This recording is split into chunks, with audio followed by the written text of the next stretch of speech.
Minha gente, nesse último bloco do Sim Notícias, nós vamos falar de um assunto bastante delicado, que são os abusos sexuais contra crianças e adolescentes e também a violência doméstica, a violência contra as mulheres. Aqui ao meu lado está a delegada responsável pela área, né, de atendimento à mulher e de proteção à criança e ao adolescente aqui no município de Linhares e região, que é a doutora Suzana Duarte Garcia. Tudo bem, doutora Suzana? Tudo ótimo. Seja bem-vinda. Obrigada. Doutora Suzana, mesmo não sendo divulgadas pela mídia, é um assunto bastante delicado, a questão da violência sexual contra crianças e os abusos também contra a mulher, até para preservar, claro, a identidade das vítimas. Muitos casos de violência ocorrem em todo o país e aqui na nossa cidade não é diferente, né? Como é que tem sido para a Polícia Civil, tratar desses casos aqui na nossa cidade? Certo. A Polícia Civil tem atuado nesses casos com energia.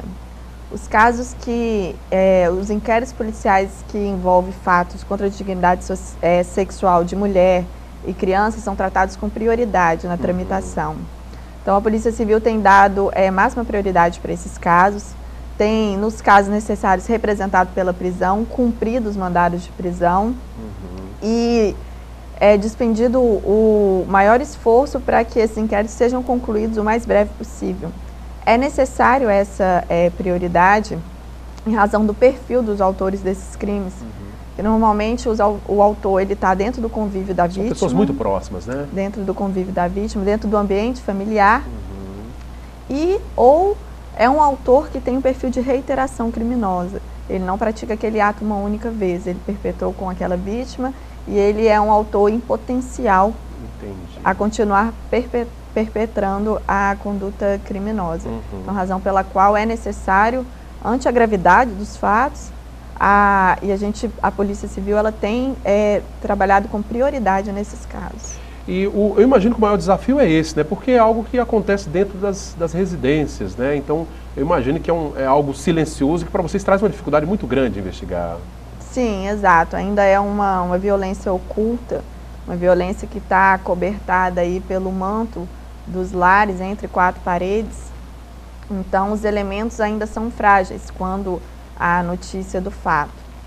Em se tratando de criança, principalmente, há uma dificuldade, há um desafio maior na conclusão do inquérito, uma vez que, quando se trata de crime contra a dignidade sexual da criança, a criança ela não tem uma capacidade cognitiva. Ainda não está formada, né? Não está. A própria legislação prevê que a criança ela não tem o consenso da criança, a consciência da criança para a prática do ato sexual. Ela não é formada, a criança não possui isso. Então, para relatar isso, noticiar isso perante uma autoridade policial, dentro de uma delegacia, a criança tem uma certa dificuldade. E os crimes contra a dignidade sexual são crimes ocultos, que normalmente, via de regra, eles são praticados sem testemunhas. Claro, claro. Então, neste contexto, esse tipo de crime, a narrativa da vítima se reveste de especial importância e relevância para angariar elementos de autoria. Em se tratando de criança, a narrativa é um pouco mais frágil em razão da ausência de cognição da prática do ato, em razão de medo, em razão de culpa. A criança, a gente percebe que as vítimas crianças se sentem culpadas, né? Até por não ter consciência daquele ato, do que elas estão sendo vítimas, sentem medo de serem reprimidas, de serem punidas pelos pais. E às vezes estão submetidos a ameaças terríveis, inclusive, nesses casos, né? Ameaça, temor, ameaça de causar mal grave, ameaça de morte, temor também psicológico. É uma tortura muito grande, né? Sim. Doutora Suzana, são crianças das mais diversas idades os casos que aparecem, né? Diversas diversas faixas etárias, diversas classes sociais, crianças e mulheres. Pois é, no caso enfim, é um tema também que não escolhe classe social, elas certamente acontecem também nas classes sociais mais altas, mas eu imagino que os casos que chegam para a polícia são mesmo de pessoas de classes menos abastadas, né? Os perfis são diversificados. Há registro de ocorrência de todas as áreas sociais, de todas as idades, todas as classes, mas a gente percebe, notório, a predominância das famílias onde os envolvidos fazem uso de álcool e droga. É um fator... É predominante das ocorrências, coisa, né? O uso de álcool e drogas ilícitas. Entendi. Onde há essa combinação de fatores aí, pode haver esse problema. Exato. Doutora Suzana, daí a importância de professores, de pais estarem atentos, inclusive se notar algum sinal diferente, né, em poder ajudar a polícia nesses casos, né? Exato.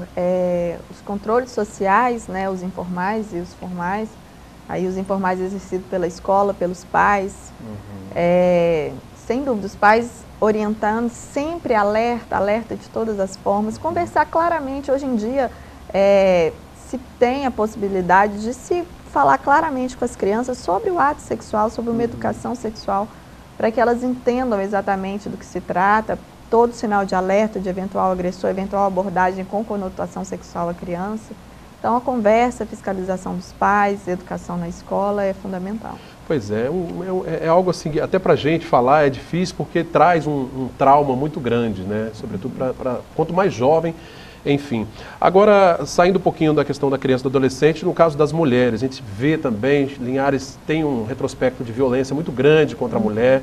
A gente, infelizmente, graças a Deus, melhoramos nesse quesito aqui no município, mas já tivemos muitas mulheres mortas, crimes passionais ocorridos aqui na cidade e violência sexual também. É um outro público, mas o desafio é o mesmo, né, doutora Suzana? O desafio é o mesmo porque também é uma violência complexa que envolve fator sentimental, dependência financeira, medo.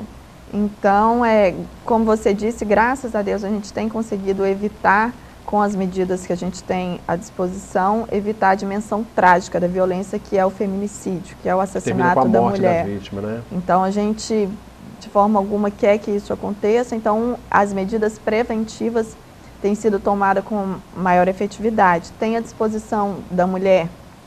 A mulher deve, primeiramente, essa mulher que quer denunciar, que quer colocar fim a esse ciclo de violência que ela vive em casa, no seu lar, ela deve registrar a ocorrência, procurar uma delegacia de polícia.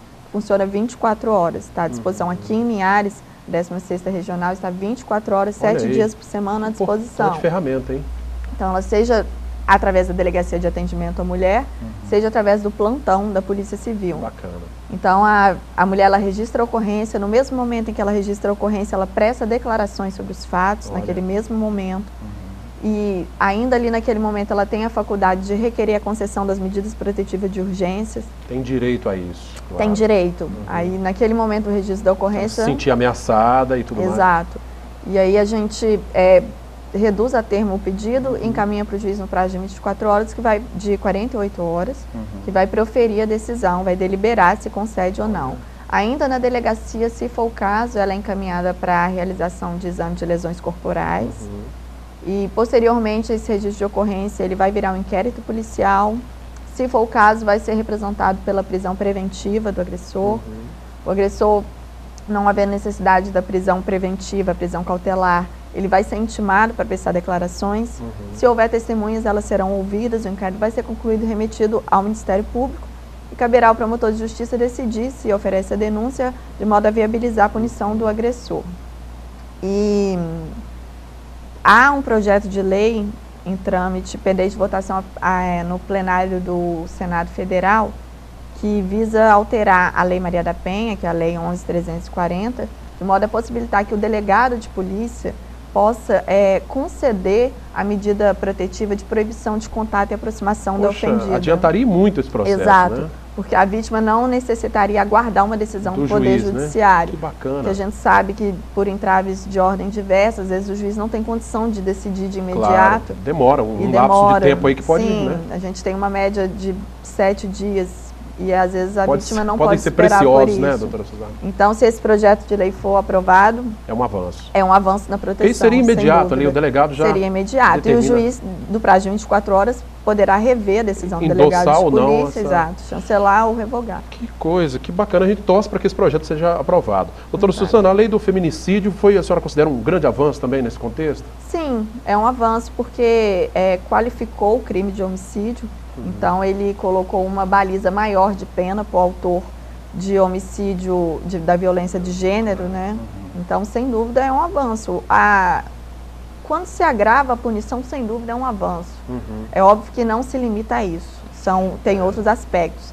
Mas o rigor na punição, sem Sempre dúvida, é um forte combatente da violência. Porque são públicos, né? Se a gente for, a violência como um todo, ela é algo horrível, né? A gente não quer, a violência é algo realmente que a gente deve ser contra sempre, mas a violência contra a mulher, contra a criança e contra idosos, parece que é algo assim que é difícil, não dá para aceitar, né? Ela comove mais que são seres humanos que estão em situação de vulnerabilidade. Difícil de se defender, né? Então é um ato de covardia. Toda violência é um ato covarde. Sim, sobretudo mas nesse público sobretudo em face de criança, que é um ser absolutamente indefeso. A violência sexual, então, ela é uma realidade terrível. É uma coisa absurda. Exato. Então são vítimas mais vulneráveis, razão pela qual há necessidade de uma proteção maior dessas vítimas. Que bacana, que bate-papo legal. Quero agradecer muito a presença da doutora Suzana Duarte Garcia, delegada de atendimento à mulher e de proteção à criança e ao adolescente. A gente sabe que esse trabalho, doutora Suzana, não se restringe apenas à Polícia Civil, há todo um contexto social aí que a gente precisa que funcione bem, né? Toda a sociedade, nos seus mais diversos organismos, para que a gente possa diminuir esses números, né? E quem sabe um dia acabar com um tipo de violência realmente inaceitável. Muito obrigado pela presença, viu? As ordens, a Polícia Civil tem trabalhado com energia para combater esse tipo de crime. E estamos à disposição 24 horas por dia, 7 dias por semana. Tá certo. Que a vítima tenha essa capacidade de autodeterminação para denunciar e procurar os recursos que estão à disposição para sua proteção. Pois é, só aproveitando, quem tiver dificuldades de ir pessoalmente, tem inclusive o Disque Denúncia que pode relatar esses casos. 181 e 180. É só ligar e denunciar, Exato. Vocês vão averiguar isso. Sim. 181, 180 são os telefones que você pode utilizar diretamente com a Polícia Civil, não precisa nem se identificar. Né? Não precisa. Mais uma vez, obrigado, doutora Suzana. As ordens. Minha gente, esta edição do Sim Notícias vai ficando por aqui, mas você, claro, pode continuar interagindo conosco. Aparece aí o número do WhatsApp para você mandar vídeos, fotos e informações para nos ajudar a fazer o nosso telejornal. 998506060. Mande também sugestões através da nossa página no Facebook e reveja lá todo o nosso conteúdo, facebook.com/TVC Linhares e direto no nosso canal no YouTube. Já o telefone da redação também está aí, 3373-2000. Obrigado pela sua audiência, até a próxima edição. Sim Notícias, Linhares se vê aqui.